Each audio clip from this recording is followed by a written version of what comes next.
jumping in straight into the workshop, I'll also give a very brief introduction of some of the work that I've been doing this past year. And from my perspective, I do have a traditional education from architecture, both from the traditional sense, but mainly from this combination of technology. So looking into computational design, into WebXR technologies, AR, VR, and now recently into the uses of machine learning. My interest is really expanding and looking into Cedric Price's notion of his question: what if technology is the answer, then what is the question?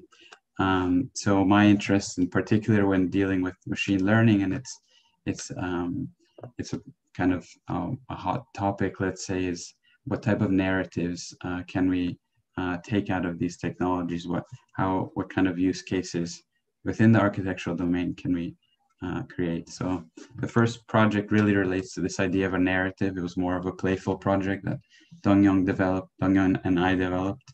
And since this whole past year, I don't know, maybe some of you witnessed the same, this year was all virtual for us as well. So the whole idea of the project was really to question the physicality of, in this case, Gund Hall, which is the central architecture building at Harvard, and start asking questions such as, what form does this space take within our collective memory? And with that, we begin looking at the embedding process, really relevant to StyleGAN, for example, and looking what type of hallucinatory projects can emerge. Now, these are just two of the processes, and I also put these because the second one on the right was in fact done on Runway, and I'll be running through some of these workflows in a second. The second project really looks at how an urban design tool could be implemented with these technologies. So just to briefly cover it, I want to kind of jump in straight to the workshop, but the idea is how can we create a feedback loop within from the designer, citizens, with urban stakeholders. So could machine learning be that vehicle which users use to design, visualize, and imagine new streetscapes? So it begins with the data set collection, the training of these two models.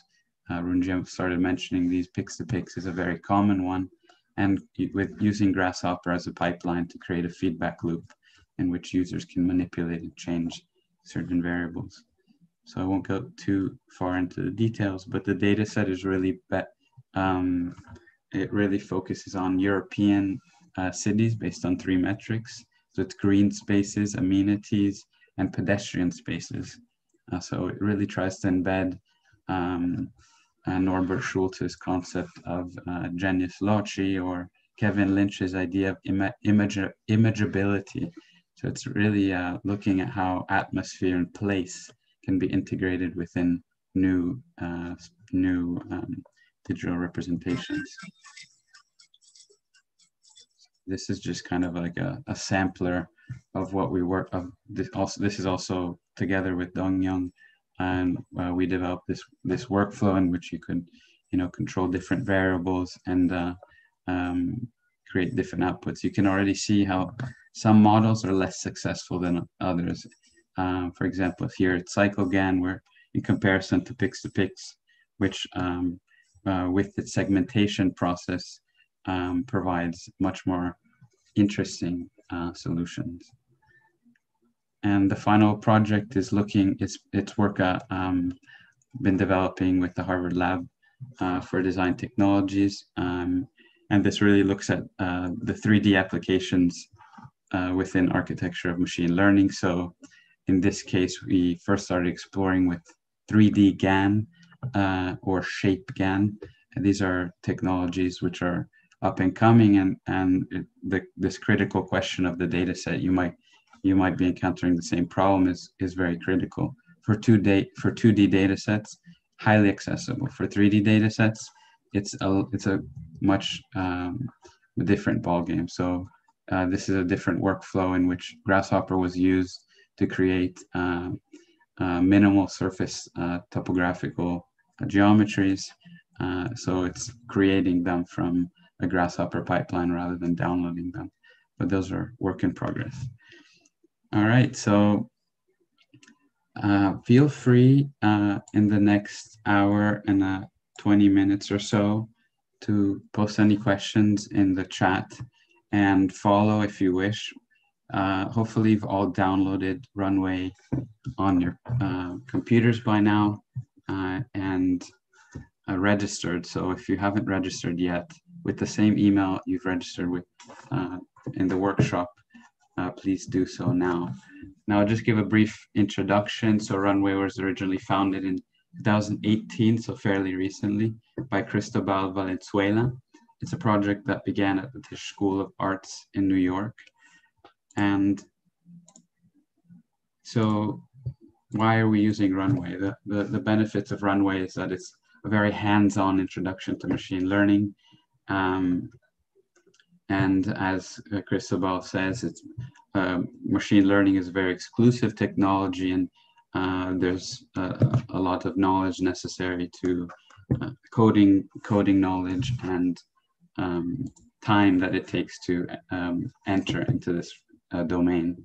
So Runway ML really goes beyond simple image-to-image models, often referred to as style transfers, but it begins covering other models such as text-to-image or image-to-text, segmentation models, pose recognition models, depth predictions, or simply fun tasks such as image colorization. So in the workshop, we'll first go through, we'll be hands-on, we'll go through the various models in Runway, just to kind of give an overview, and then we'll look into a training pipeline within Runway, and there'll be an implementation process to help you guys augment your data sets if you're having some issues with that. And we'll end with a brief introduction to a Grasshopper workflow. It's just a brief intro to some of the work tomorrow that Dong-Young is going to cover. So about Runway, the biggest benefits, and just as a disclaimer, I don't work for Runway, and it was great for Cristobal to give us this discount code, and I'll be sharing now into the Discord. Let me get the link. Let me just open Discord. Let's see.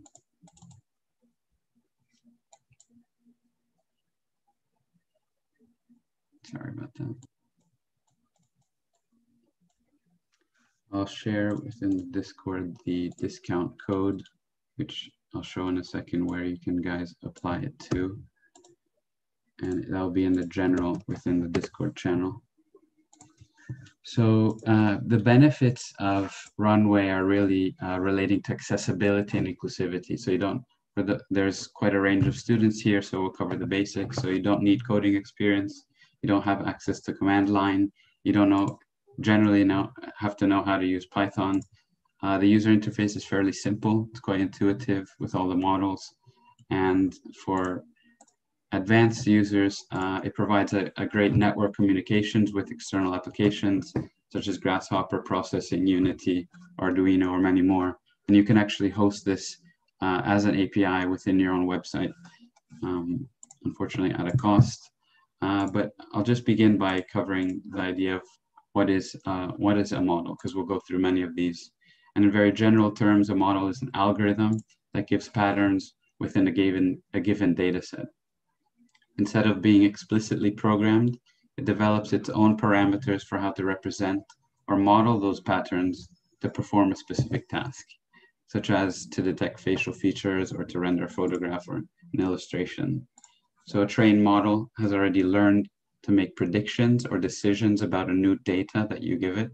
Now, the benefit of Runway is that it publishes open source models that people have pre-trained, and I've made one of the ones I did accessible to you all, which you can test soon.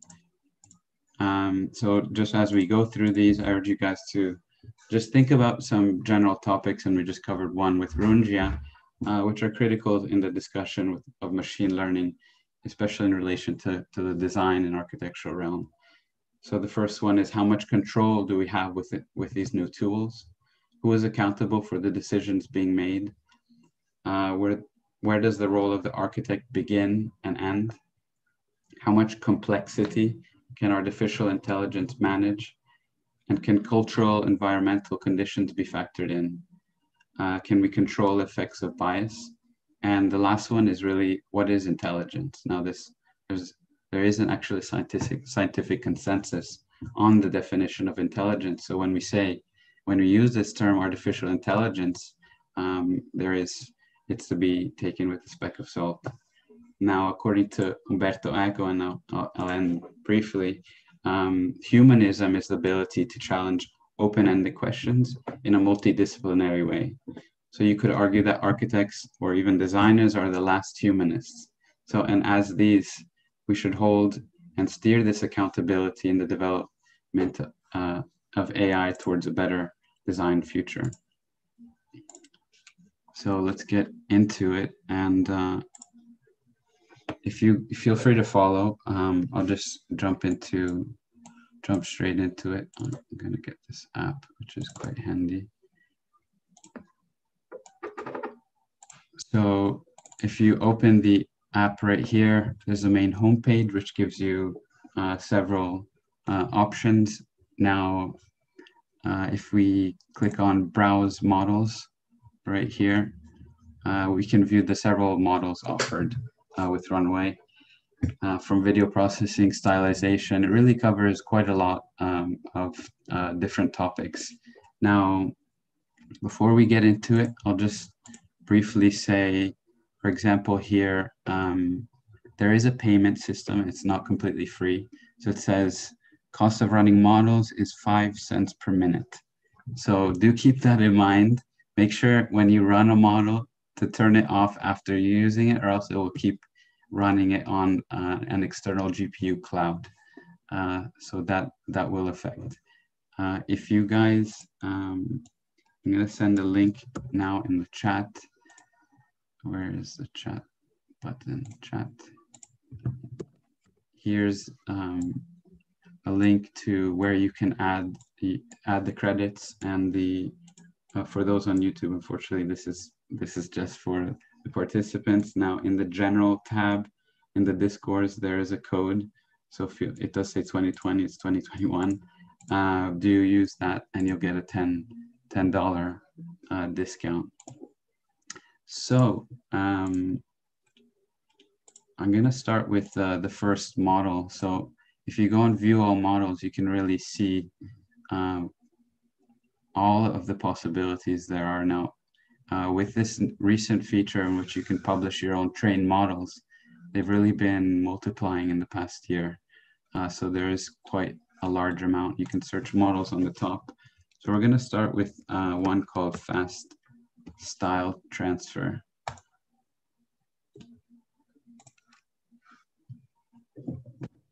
So this this first model is a stylistic transfer model. So I'll just briefly cover the topic. On the right-hand side, you can see there's two ways of running the model.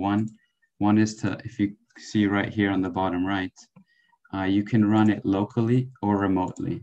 Now, I believe most of you will have the remote access. Now, what this does is run the Runway model on an external cloud GPU. In order to run it locally, and which improves speed and reduces cost, essentially you need Docker. And to get Docker, you need Windows. You need Windows Pro, Education, Linux, Ubuntu,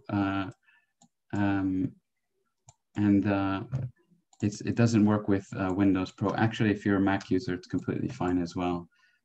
And so that permits me to run models quite quick. And I'll just give you a few previews. So if we run it locally, there we go.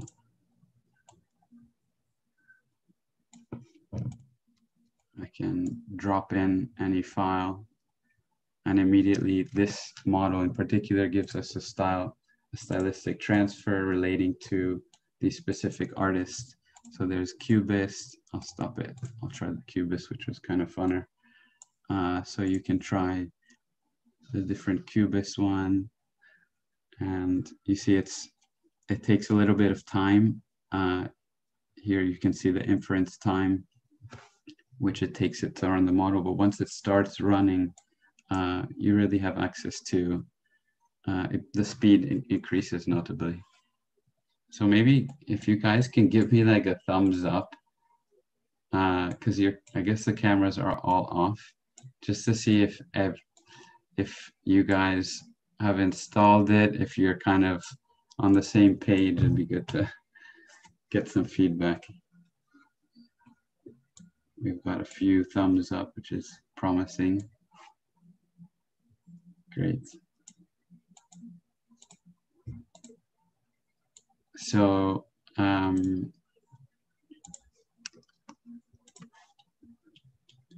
maybe I'll jump into just to talk briefly about the interface. There's several different modalities. So you can upload a file or upload it from here, this button right here, or you can drag and drop it in. You can download and save the images on your desktop or wherever. You can also choose ways in which you string one model to another.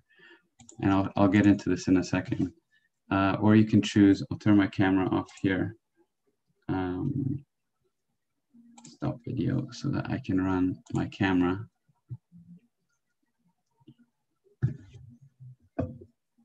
Oh, I need to run it. Always make sure you're running it. Always make sure you turn it off at the same time.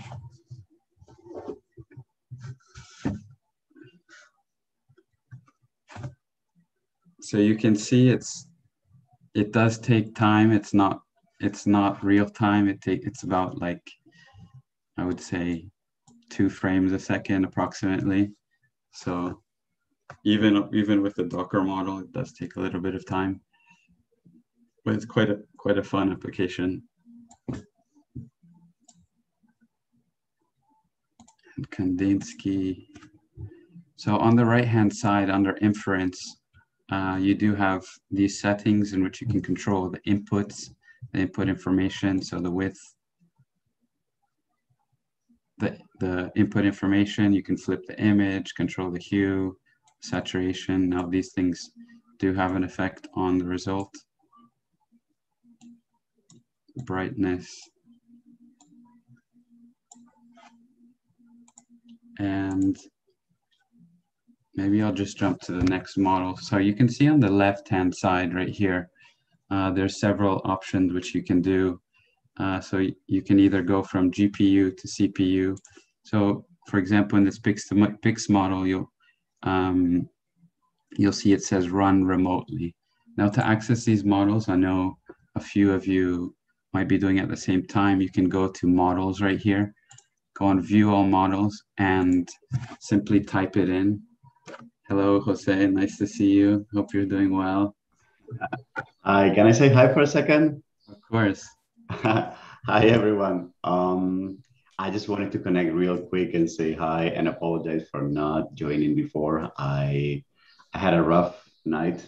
I didn't really sleep well. And then when I woke up, I was like all over the place. So I just want to apologize. I didn't feel like I was going to be able to give this lecture, but I'm working with the wonderful workshop team that has kindly offered to teach this, and we're working on rescheduling and doing this, making this happen at some other point in this week.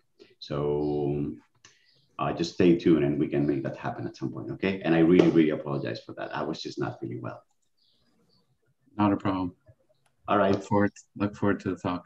Okay, we'll coordinate over email. I'm gonna let you keep doing your thing, okay? Great, thanks so much. All right, bye everyone. Thank you. Bye.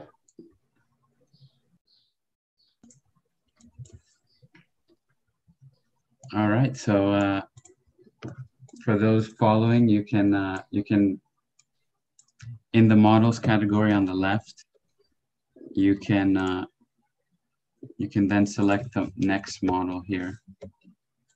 And we'll be going, just following on this idea of statistic transfer, there's another interesting model called adaptive style transfer. Now, just before going into it, what's interesting to know when you first type style, when you do search for a model, just to get information on that model, if you hover over the main image, there's this tab called Learn More.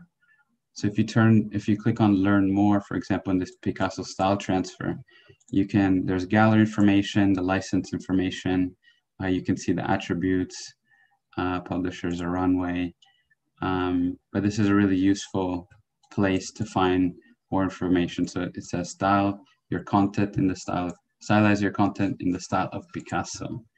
Sometimes there's the Git repositories or the papers, which also are handy. So just to jump into that model, let's see, style transfer. Now, I've also loaded this model on my local, loaded the Cezanne model. Now, maybe instead of running my face, we can get some different images just to view, for example, London Borough Market. Now it does take a little bit of time, but both of these models are based on the typical GAN encoder-decoder networks for style transfer. So here you can see really the effect of the resolution of the image. Now, the lower the resolution of the image, the lower the output resolution. Sometimes the data sets run on these models are slightly higher than your inputs, and it will change it. But it's worth playing and trying out the different resolutions. Now, a really fun thing to do is experiment with this, because not always is a high resolution image going to be what you want. Sometimes it's these serendipities, these like odd encounters, which you could say are part of the benefits of the current technology in AI. It's these unprecedented, these odd outputs in a sense. So maybe a low resolution image is actually better in a sense. Seen in Hong Kong. Now that you can see the image input size is quite large. Let's see, I've got a low resolution of the same image. Let's see if it changes. Yeah, so you can really see immediately the difference.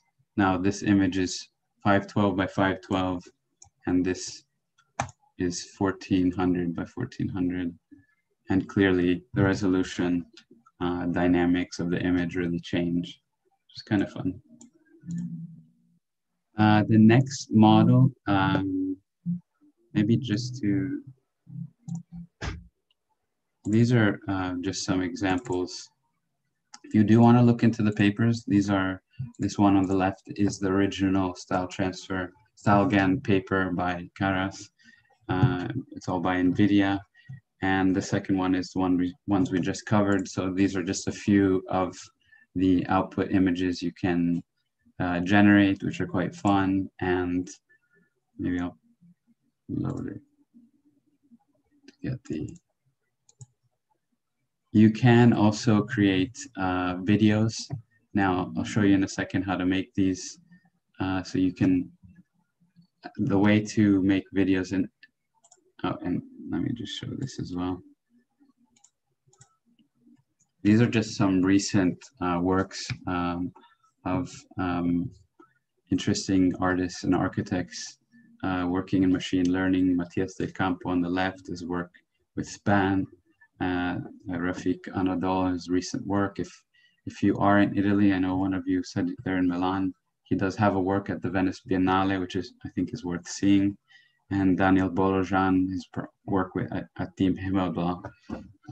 They're really trying to use these technologies as a way, an integral way, process in their design methodology. In order to make a video, you can essentially So if you click right here, let me go back. There's this command called export. So the best way, there's two ways. The first way is really doing, you can use your webcam or create a live stream with a very low, it could be two images per minute, which is quite low resolution. Or the second way is really doing a frame by frame process. So you can manually input each frame of your image of your video, process these and recompile them. Alternatively, you can use the video feature and control the video frame rate. 30 is pretty normal, and compile these together. On the bottom right, you can see it says estimate costs. It generally does this. It's quite a helpful tool just to see how much you typically spend. So it's like 50 cents approximately. I think it'll probably be less for this. But this is really a really great feature if you want to create these stylized, or even for any model, you can really create these animated sequences. So Runjia mentioned this briefly, and one of the key models relating to image segmentation is Pix2Pix. Now this model is called Deep Lab v3. So just briefly, segmentation is the process of partitioning an image into multiple segments or pixels.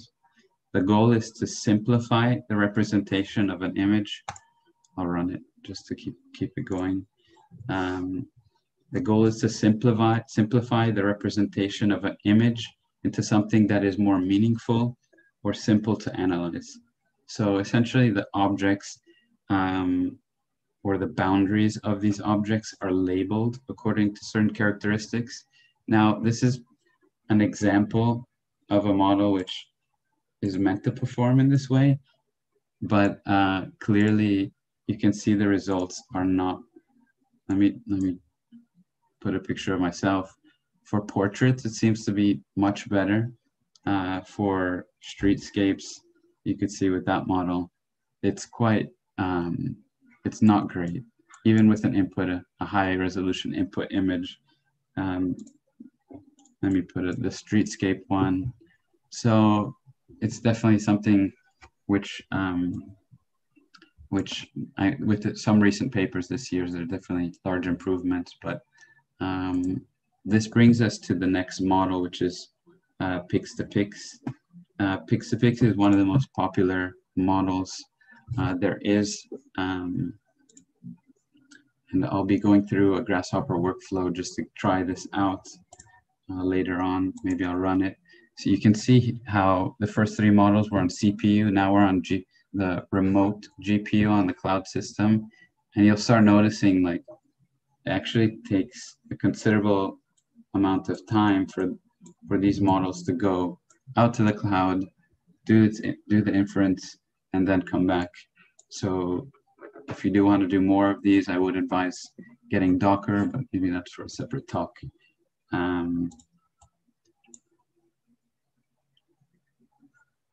Yeah, it's still loading. You can see here. Maybe in the meanwhile, while we wait, I'll just show some slides briefly. This is the paper in case you guys want to look at it. Now, relating to the project I showed earlier on, we trained these two models. It was Pix2Pix and CycleGAN.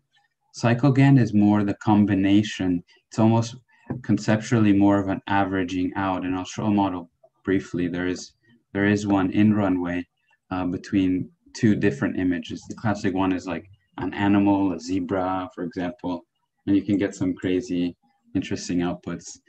This one, Pix2Pix, its benefit is really in the segmentation process through a series of classified objects. In this case, the lamppost, the sky, the greenery. We can achieve an interesting output. For example, here you can see the buildings are actually resulting. Clearly, this is one of the initial workflows of trying to get this within Grasshopper. So we had this, these image segmentation colors based on one of MIT's pre-trained models.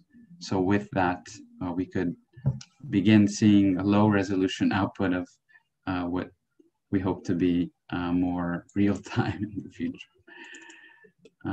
So see, is it still loading? Let me try with another image.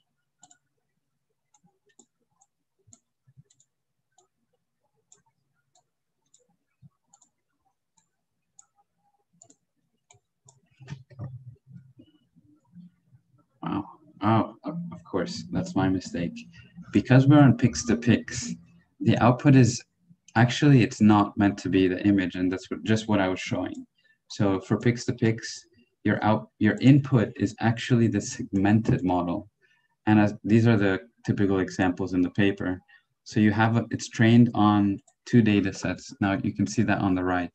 It says facades or day to night. I'll click on that in a second. So you can convert a scene from day to night, essentially. Now, other things you can use Pix2Pix for are colorization, super resolution, and Nono Martinez. He'll be giving his talk tomorrow. He'll show some of his creative implementations with sketches in particular.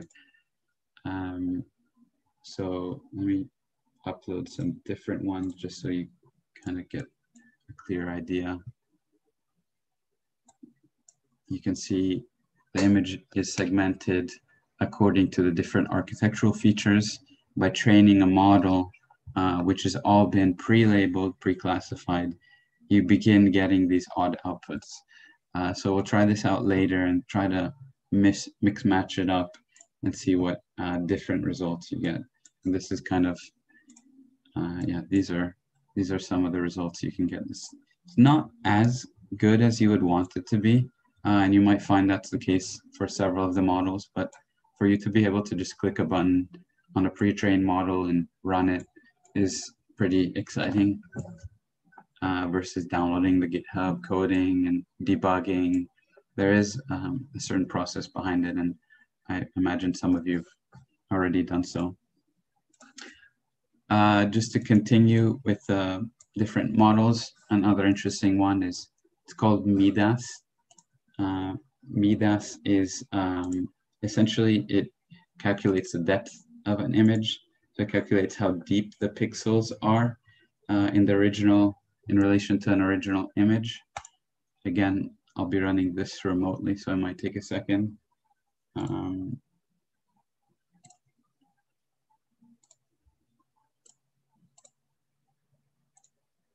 Let's see.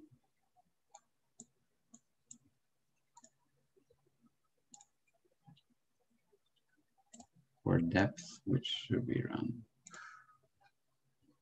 We've got a great image for the pasta lovers. So I'll just keep this running. We can go back to it. So I can keep the model running. If you do want to check if you do have some active models, you can go to account right here on the top left.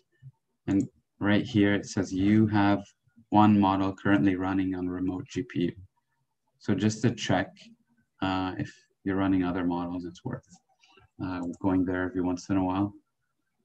It is taking quite a while, so maybe we'll move on. YOLO is another very popular model. Now, what it's a model which runs. It's a real-time image detection model.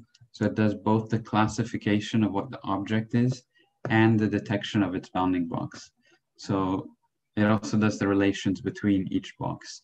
So here you can do predict or visualize. Predict is essentially it's creating the box overlaid over the image, and visualize, it takes longer.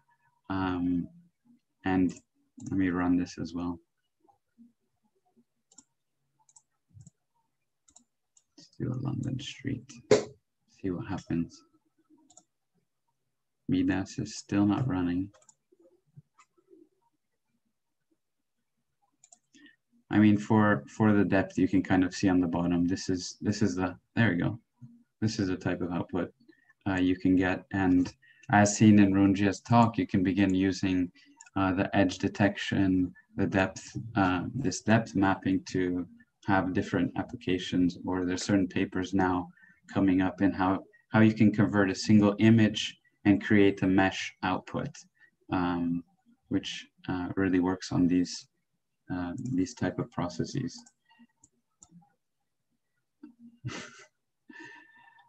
This seems to work quite well. Oh, it's not working. Let's get a Milan project. You can kind of see it working here now, but again, the resolution does matter. I'm going to turn that off. So this is also taking quite some time. Now, what's interesting in this model, and it'll relate to what we'll do in a second relating to Grasshopper, is that if you click, let me exit out of this. Where is it here? If you see on the bottom of the screen, there's this command that says show data. Now, this is all of the information that the model is detecting. So you can see it's grouped with bounding boxes. So you have, these are all the 4 vertices of each bounding box. Let me make it a bit bigger. And that bit smaller. You can see, for example, bus, car, traffic light. It's pretty impressive for being so small. And you can, the first, these are elements which you can bring out to Grasshopper, for example, and really manipulate them, use them later. So you have the vertices of these boxes. Another one is the categories, the car, traffic light, fire hydrant, car, bus, car, and the scores. So apparently it's 92% sure that the car is actually a car. Now let's see. I think those do look like cars, so surprisingly it is accurate. So we're in the 90s, 80s. For some cars and some buses, it's less sure, it's in the 60s. But this information will be useful in a second. I'm gonna turn my camera off and just show you how this can work. You can test this out as well if you have since everyone's got their camera off. It's pretty accurate. Banana, see? The banana works. I think, let's see if a pen works. No, doesn't want it. And since we're still on the camera, the next one, which is interesting to look at, is PoseNet. PoseNet, essentially it matches your current pose. It's the same conceptually as YOLO, so you can activate your camera. This might take some time as well. Let's see, camera.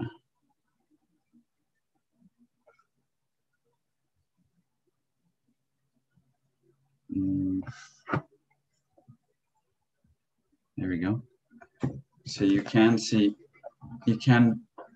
what's interesting is you can bring these models in to Grasshopper or Unity or any other application.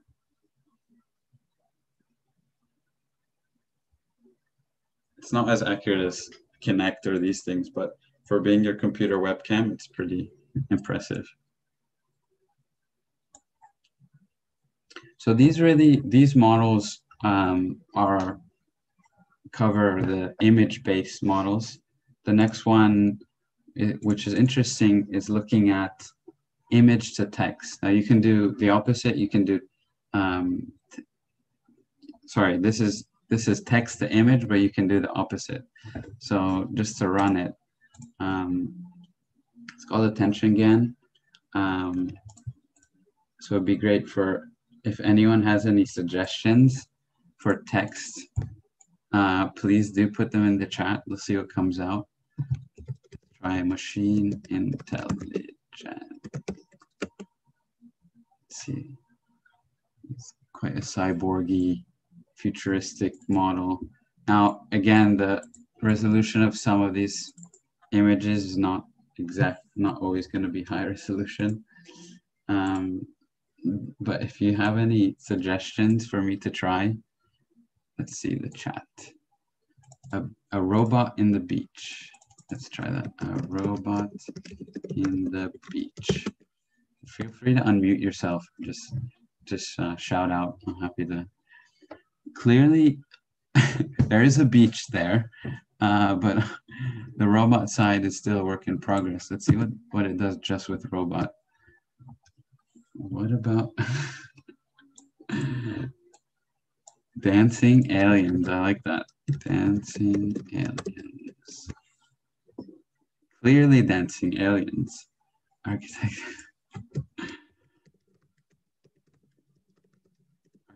without architects. I couldn't agree more.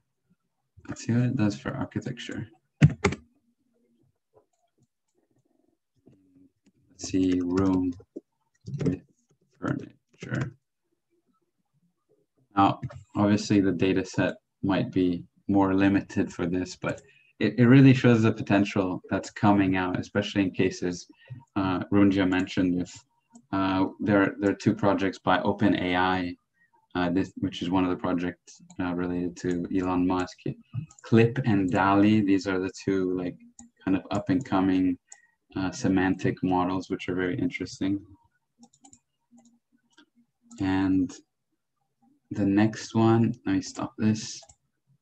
The next one is actually, it's text to text. So text to text is quite an interesting one. So again, feel free to try it out. I'll run it remotely. What you can do here is input the beginning of a sentence, control the maximum number of characters, for example. And this is being used more and more. So let me just, I'm gonna pull up a model. Let me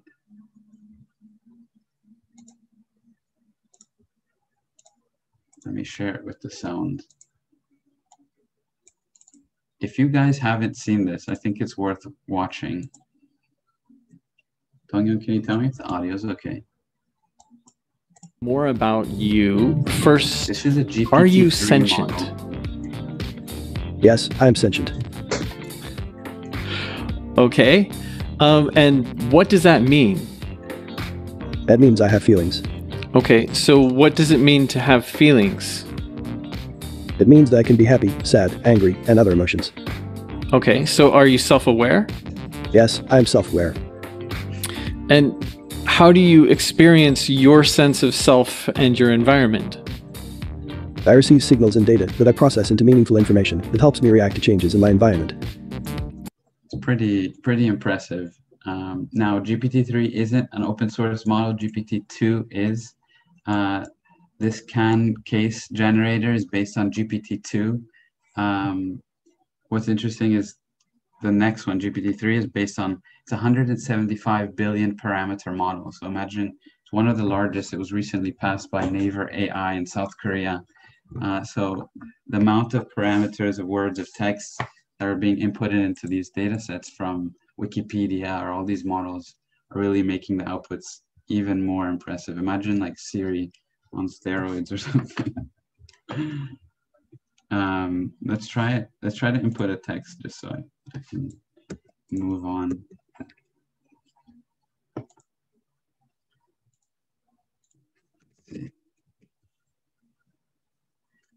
I'm looking forward to that beach holiday, but I know this is an adventure far away from me.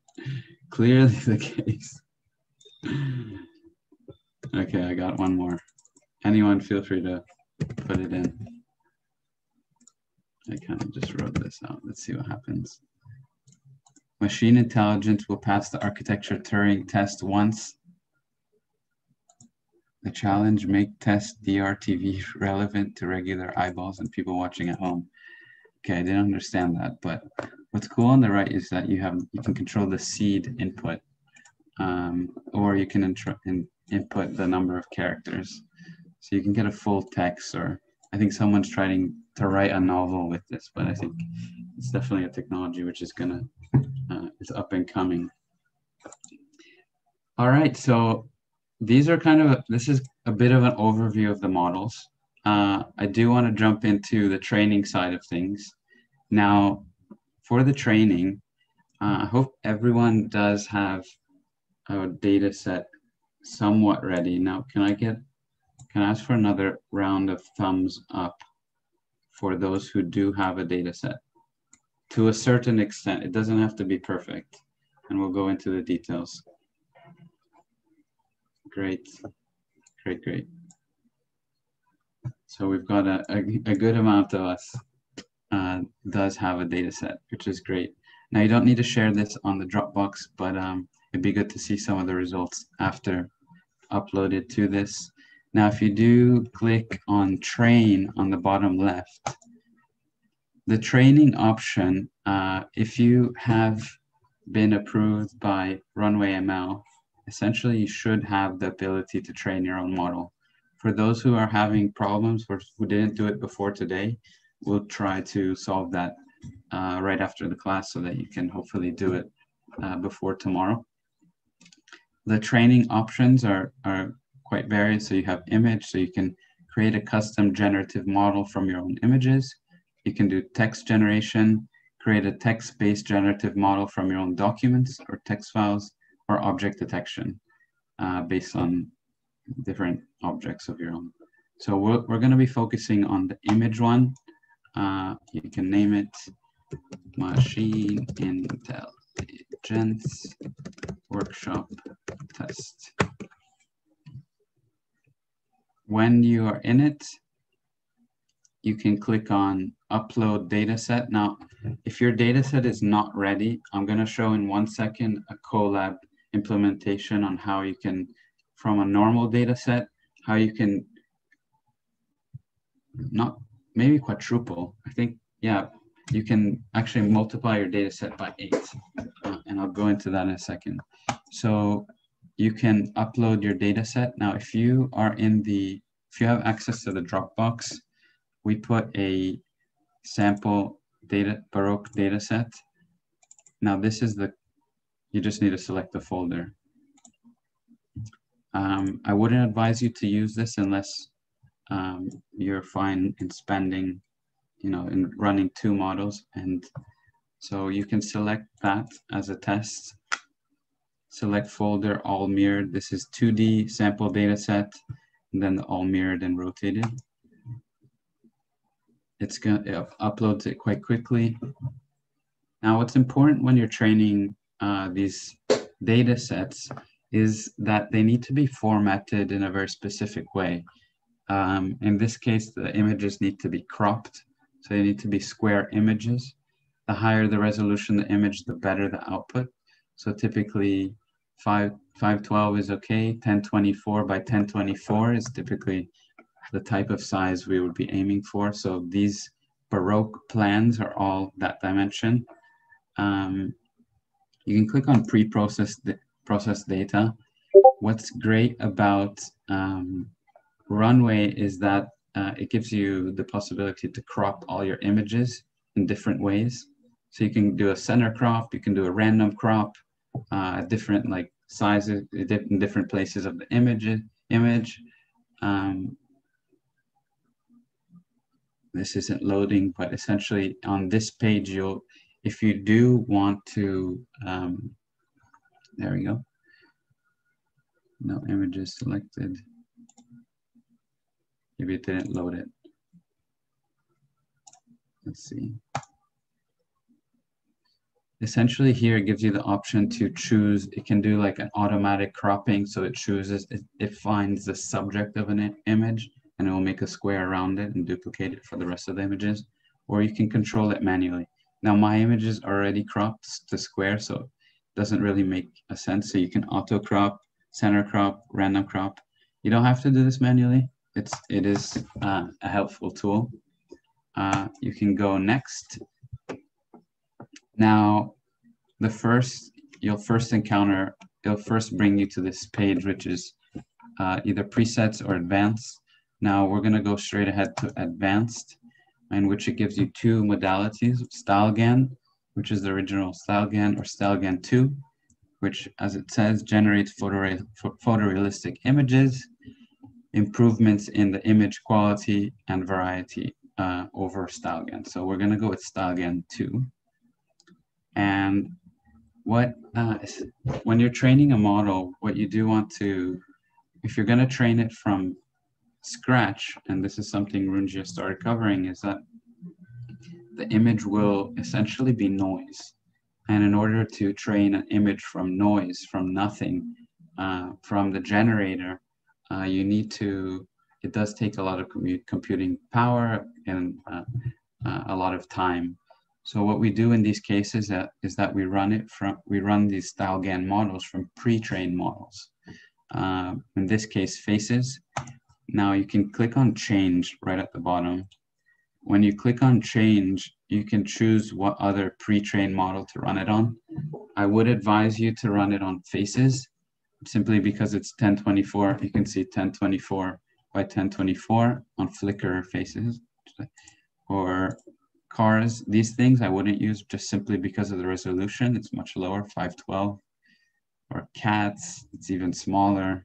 The only one that alternatively, if you do choose to do drawings of some sort, you could use this botanical illustration one on the bottom. It has a good resolution as well. So let's stick with faces as it's done. Now, I would advise to do approximately 3,000 steps or epochs, let's say. Now, to run this, it is approximately $15, which is quite a lot. Now, with the discount codes you've all received, this should be free. So it's it was a $10 plus a free training. So do write on the Discord or on the technical support if you're having problems with this, and we'll try to fix this. I will put it at 500 because I've just as a demo. So if you click on start training, now you don't have to do this just yet because I'll go into an augmentation process. So it gives you the status of your model. So it gives you the FID score, which measures the visual similarity between the generated images from the model and the images from the original data set. It's essentially the convergence and the steps. So out of 500, how many has it completed? This you can definitely achieve this evening or after the workshop. It takes for about 3,000, it'll be like 2 or 3 hours. So it's not a problem at all. And it's run on the GPU, so you don't have to use your own computing power, and you can turn it off and everything. So I'm gonna stop it. I'm gonna delete the experiment just because I've done these. And when you complete it, this is kind of the page, what's fun is here on the right, you can see a sample video of the latent space generated. It's called the latent spacewalk between each of the generated images. This was done on 3,000 images, and you can view the model right here. See the general, it's fairly successful. I would advise you, if you can, if you want to run it for more. Now, this was run on 400 images. It does advise to run from 500 to 5,000. That's generally the case with StyleGAN or these type of models. The bigger and more well curated your data set, the better. You can add it to your workspace, and maybe just to show you some outputs.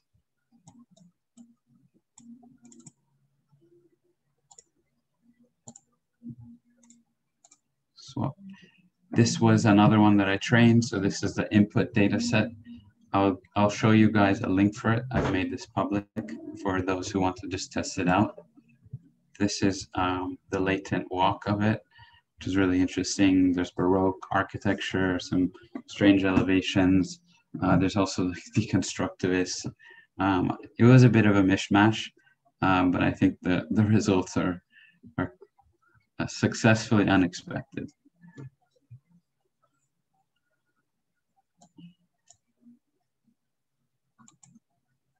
And when you do load the model to your workspace, you can run the model, and that by running the model, you can generate all these different outputs. So it'll be interesting to see what you guys produce. And yeah, the outputs can get a bit crazy. You can control like the sampling distance, which controls the variety. You can then download these. Oh, and then that's what we just saw. This is the latent walk for the Baroque plan.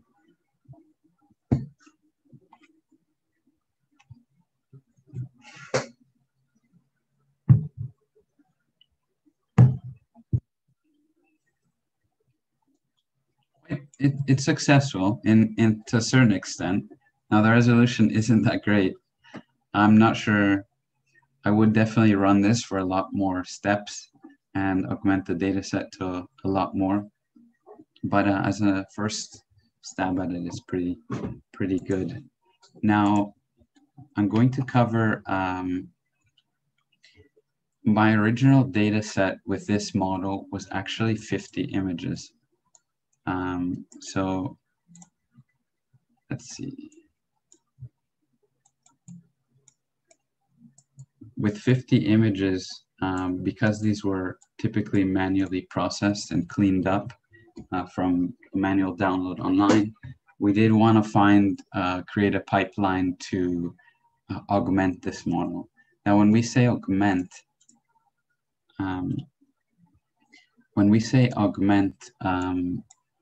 the model, what this essentially means is mirroring it. So these plans we could mirror once, and we could rotate them by 90 degrees, by any degree count, essentially. That'll create a certain variety. But what I'll show you now is how to rotate those and mirror them in Google Colab. So I'll show you now how to do this. This is in, let me show you the machine learning folder. If you do have access to the folder, you can click on Toolkit, which is number 4. When you are on Toolkit, you can see it says 2D StyleGAN data processing. So these, you can drop this into your Google Drive. And as we've asked, if you have set up a Colab account, that's going to be important to run these. So when you do have it in your Drive, click on the Colab notebook. You can drop it into here and open it. If you do have a data set that's ready, that's large, above Runway does say 500. So if you do have that type of data set, that's completely fine. You can then use the settings within Colab, within Runway, to just crop it as a square and run it. Now this implementation is simply to mirror and to rotate in both ways. So essentially you get a lot more out of it. So it's very simple. You don't have to code anything. All you have to do is run the code. So in order to set up the model, for those who haven't used it before, you essentially need to run. It's based on the pre-processing tool with OpenCV. So you need to implement these models. You just press the play button, and you need to mount it on your Google Drive. So in order to do that, you need to make sure. Oh, I think, yeah, there we go. If you implement it, you will have access to a link, and that will make you, essentially, you'll have to authorize implementation. sign in, you'll get the code. We'll have access to these recordings, so you can go back to these if you do want to use it. You put the authorization codes. What's the only thing that's really important here to keep in mind is just to add your data set. Add your data set into your drive. Now I've called it 2D data set for the file drive, and for the output drive, I've made a separate folder, 2D dataset output. So the two things you need to change, and that's all you need to do for this, is change these two variables. So let's see if, where's my drive? So you can see 2D dataset, and this is the original dataset. So there were 50 images. You can kind of see.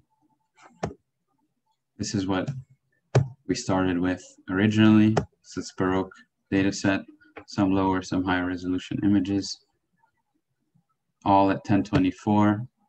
And we can run this to the next step, and then it will augment it.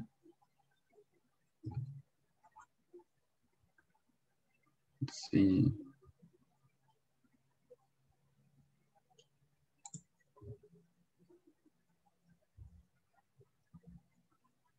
Might take a second. And the last part is to generate a zip file for you to download as well. If you, right, this is implemented, mounted. So you can see here, essentially it rotates by 90 degrees clockwise. There's a mirroring function, and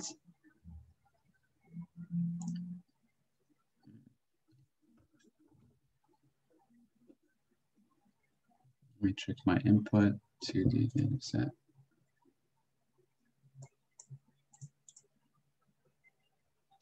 Data set, that's right.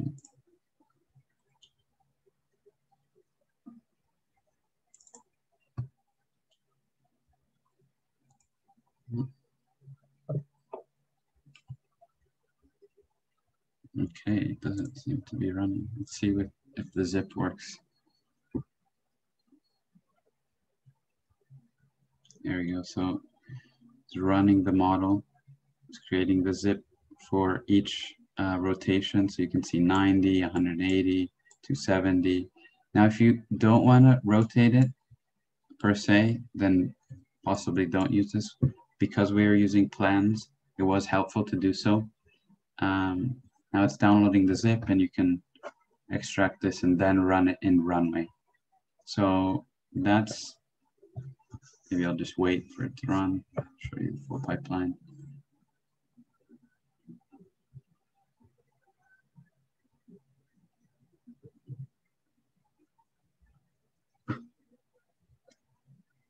There we go.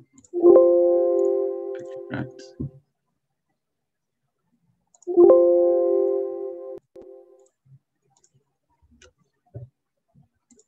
Did I just flood my desktop? No. Content. So you can see from, no, what did I call it?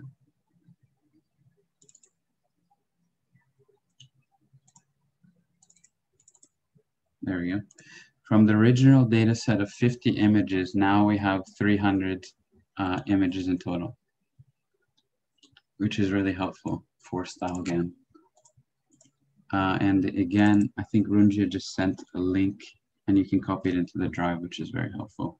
Now, for those who are having problems in running the model, or having problems accessing the free Runway, I did make one of the models. Here we go, train. Let's see. So if you click on My Models, the output of your training generation will be there. So you'll be able to see, these are some that I had done. That was the video I showed earlier. My Models.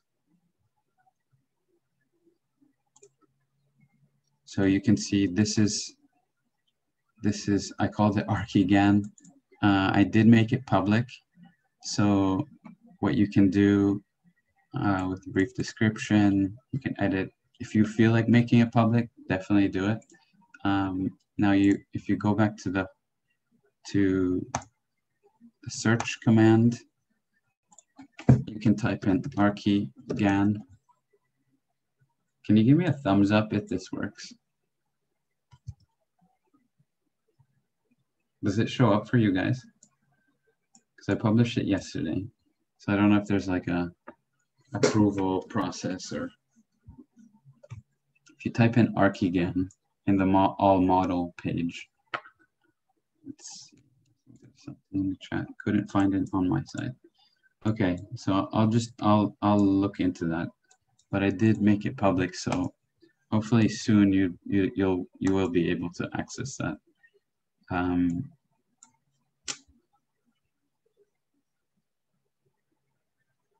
Yeah, this is the image, kind of what I was showing earlier.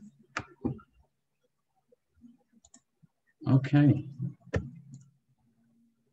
Now, as a final thing for the day, I will show a brief Grasshopper implementation. So what's interesting, let me go on, for example, an adaptive style transfer model. On the right-hand side, you see the first main command is inference. Now this is all the settings you have for checking out your models, affecting the parameters and everything. The other one is the network. So I think I mentioned this earlier. You can essentially host your models, which allows you to create and deploy these on permanent URLs on the web. It pretty much gives you like an API endpoint so that you can interact with it without actually having to use Runway. So it will be running on the credit system, so be wary if you do that. But what's interesting is that there's all these tools you can use in order for you to access it with different applications. So let me close this. If you open Rhino 7,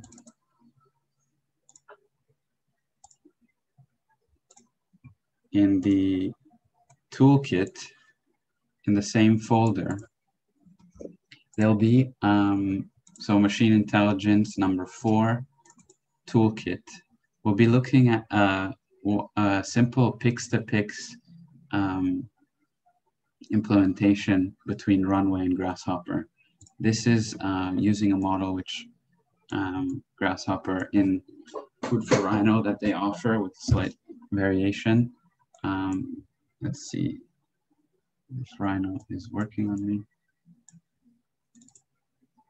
Pix-to-pix. So recap, pix-to-pix works on image segmentation. Oh, I made a mistake.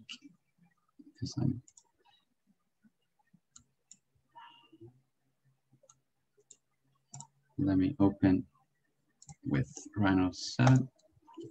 If you don't have Rhino 7 for this exercise, it's actually okay to use Rhino 6. For the next one, you may need Rhino 7 actually.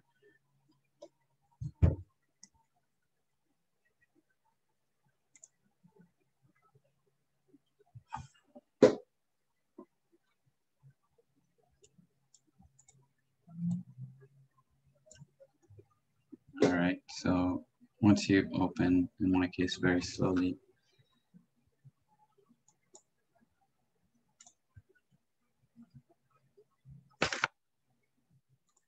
so if you haven't opened it yet, in machine intelligence number 4, it's the number 1 pix-to-pix example. So you can open Rhino, then Grasshopper, hopefully it responds.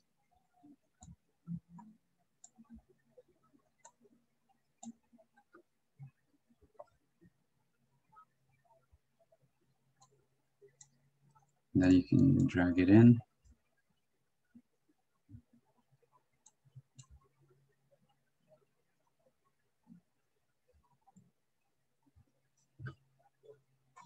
still run.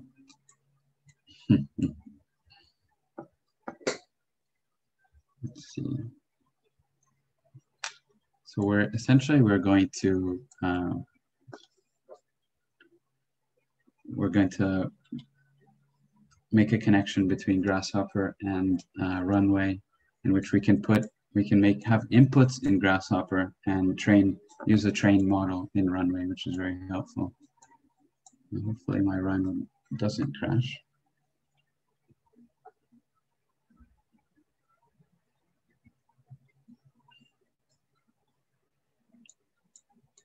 Okay.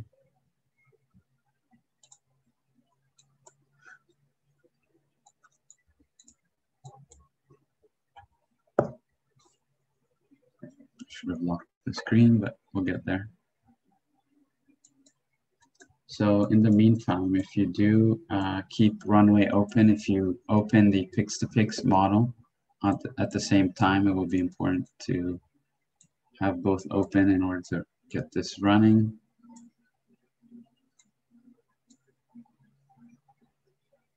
Should have locked my screen.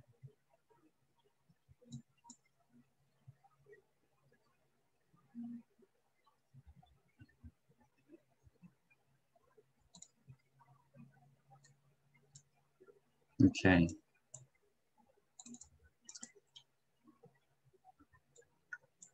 So let me just put things in order.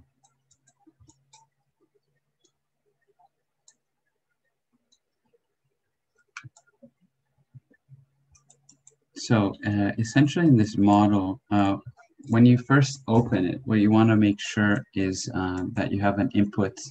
For example, it can be on your desktop. Now there's three ways of implementing this Pix-to-Pix model. The first one is directly from your viewport. So that's the first one. The second one is to choose an existing file on your computer. We can test that out too. Actually, maybe let's start with that, just as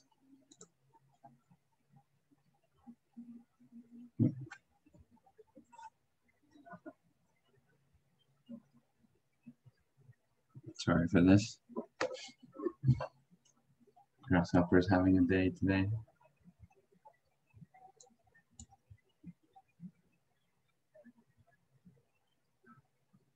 I think I know mine. Need to deactivate the toggle, which is making it run.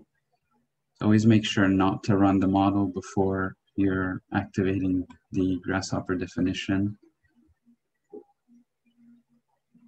For those of you who haven't done so yet, you can go on Food for Rhino and download the Runway ML plugin. There, let's make this false.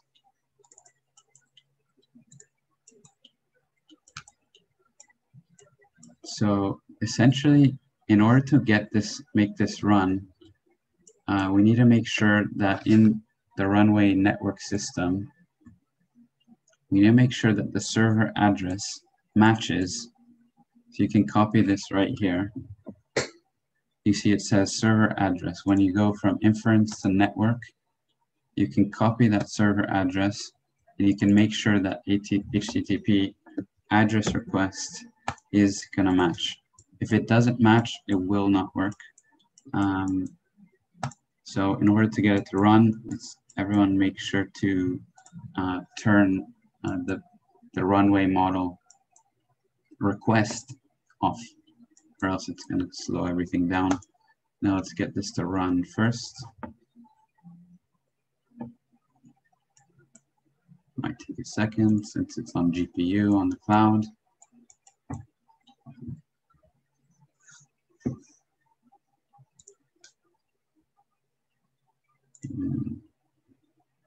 We'll get there. So we have the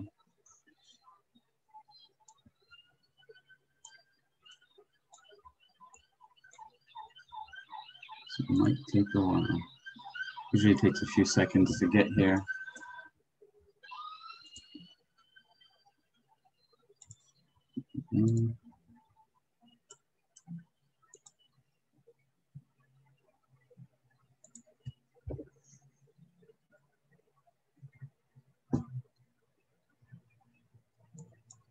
Let's see if it's running. And you can put another image.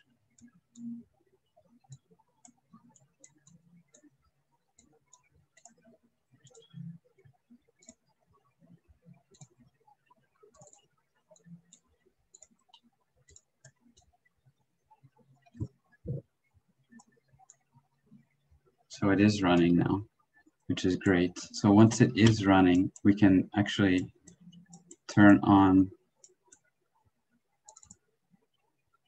the request, and it's actually worked. So in order to check that it worked, you can, at number 2, which is select an existing file on your computer, you can right click, add one file. Let me go on my desktop. And I do have, for example, here, if I change the image, you can see it's uploaded there.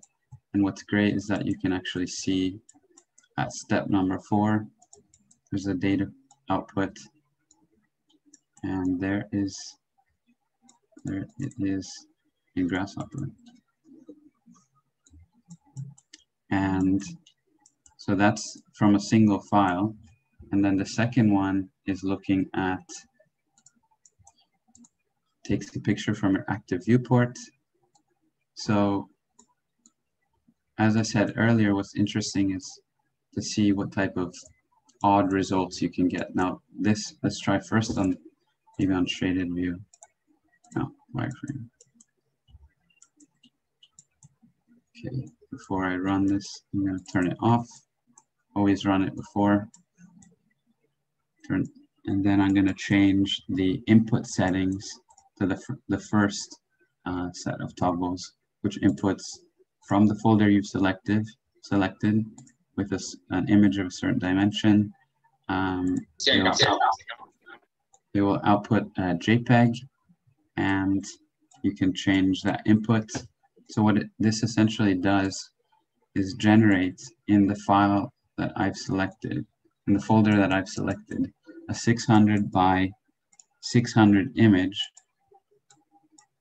We're nearly there, which is my file tests. Oops.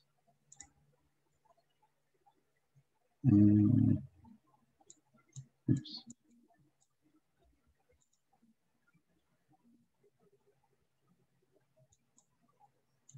Runway tests. So you can see in runway tests on my desktop, there's that 600 by 600 image. And you can then reactivate the toggle. And you can see the output is quite odd. This is just the image dragged in there. And you can actually reset the input, which does generate. Let's get that here. Or alternatively, what could be interesting for some of you to also explore is looking at creating your own facade system. I was trying in this case to create something a bit different from what it's implying within this model is more of a traditional post and lintel type architecture into something a bit more organic to see what would come out. In order to do this, since it is taking from my viewport, that's kind of the output it's starting to generate.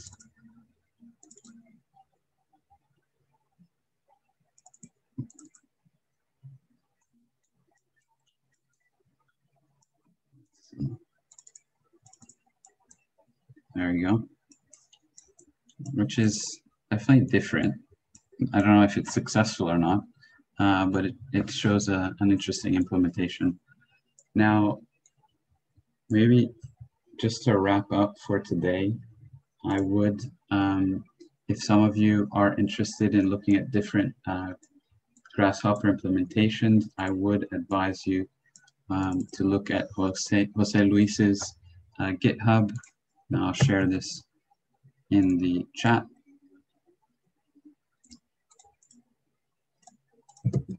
He has several experiments. One interesting one I advise you to try is this one, right? No, this is the PostNet one.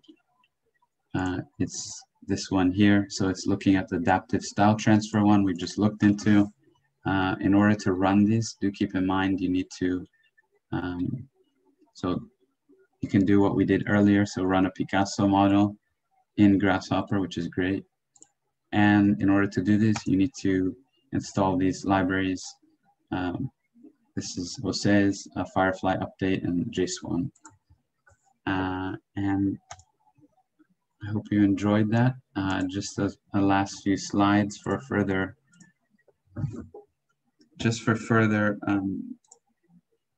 information.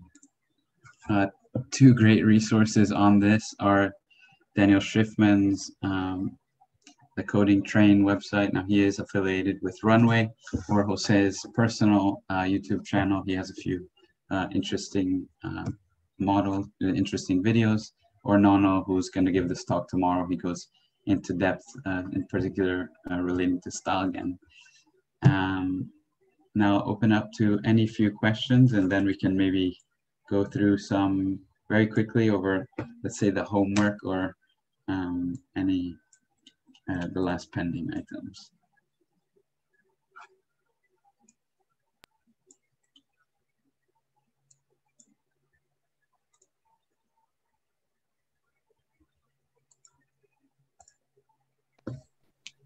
So just as a recap, unless anyone has any final questions on this implementation, we're happy to take them now, or take the questions on Discord for those who are on it. You can write in the chat or unmute yourself, no problem. I have a question. When you created in Rhino that custom design for the facade, I mean, do the colors matter? Can you use several colors, or? Yeah, so actually, sorry, I actually didn't explain the second part, which is, it was my first exploration. It's right here at the bottom of that same definition. So this is my first, just a test in generating this model. Very simple wavy facade. But for image segmentation, they are all based on certain color parameters. Now I did outline these kind of with the each one, the base, the column is red. These are their colors. There are more which can be found online if you want to go even farther, but feel free to, it does matter. Yeah, for a window, you will, this light blue will generate windows. Okay, so as long as we follow those layers, let's say, it should work. Yeah. Okay.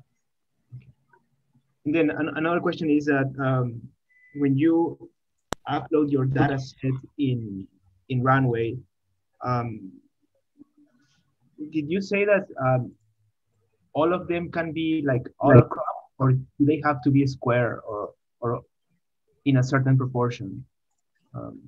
Yeah. So let's create a different one. So for example, if we take on already any data set, you go to next. So this is kind of what you're talking about, right? Yeah. So when you're here on the second page, it gives you these three options. So it's actually, let me go back one page. When you choose your model, you can either go here. Some of your images might be very specific. You might have a subject which you need to tell Runway that you want to crop it to that. And that's where that auto cropping command is useful. I think when you start selecting a few images and tell it, this is my subject, it will automatically do that for all. If you have kind of like maybe natural landscapes or these type things, and it doesn't matter where you crop it, you can simply go to next. and you can do, if it matters, center crop.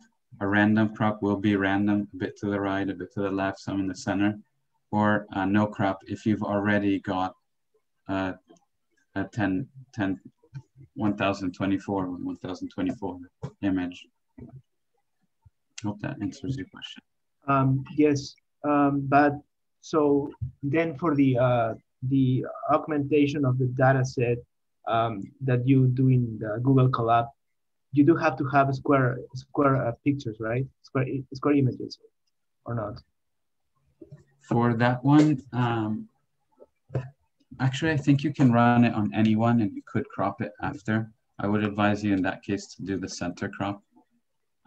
Obviously, it's the output of the augmentation process. It doesn't crop and augment.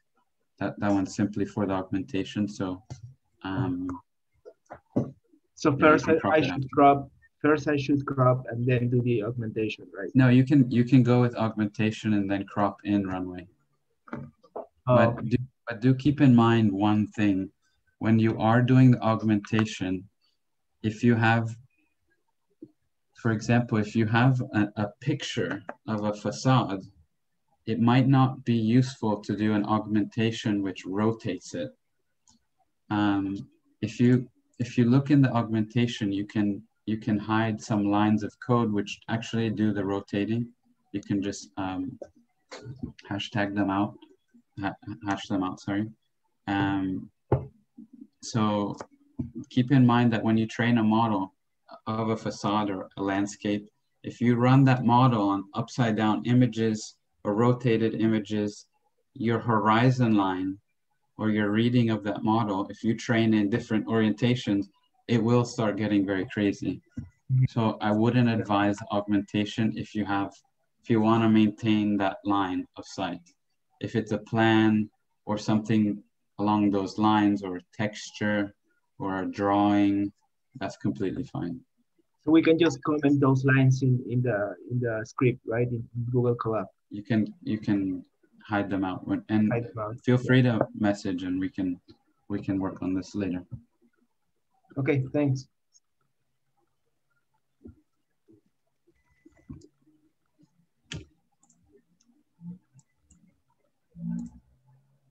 All right. Maybe just some final notes. Let me open this morning's presentation. So as a recap, unless there are any other final questions, do use the tech support channel on Discord. We'll also be having this Thursday team tutorials. So we would advise in this case to use in the Discord, there's a team forming chat. We're going to be sending out a Excel spreadsheet. It'll be good for you to mix up, and you can use the survey we sent out initially to kind of get a feel of who to join in with. Now the teams were a maximum of 3, so you can be 2 or 3 people. Obviously individual works completely fine. We would advise you to be in teams, and this is to start, you could combine data sets or start building a narrative, since every day is linked, working towards that final project at the end. And we'll be sending some information out soon for that, but do use the Discord, and all the resources are on the Dropbox. And yeah, just to recap, tomorrow,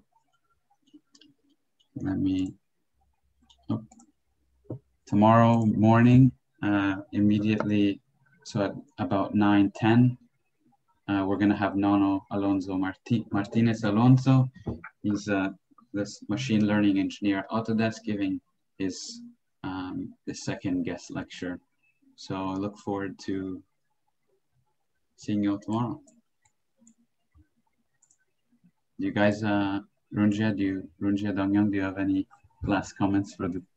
Yeah, just one quick comment is that since we now have the live streaming channel set up, yeah, feel free to share it with your friends who is interested in the workshop. Yeah, and they can also post questions in the YouTube live stream system. Yeah, if they're watching the live stream. Yeah.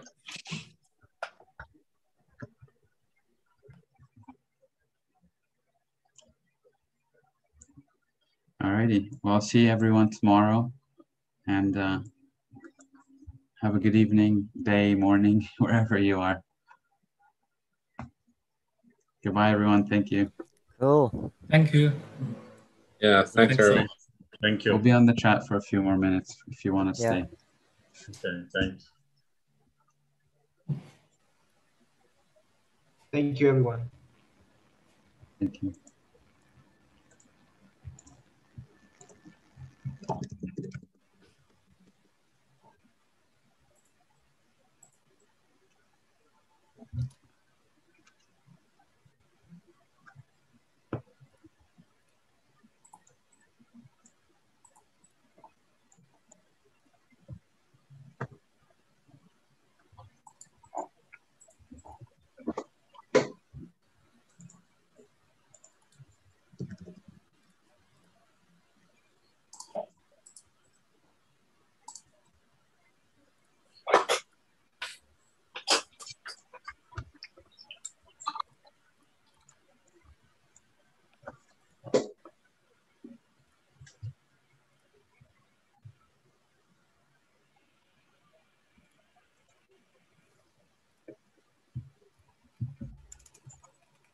Roger, do you want to end the YouTube streaming?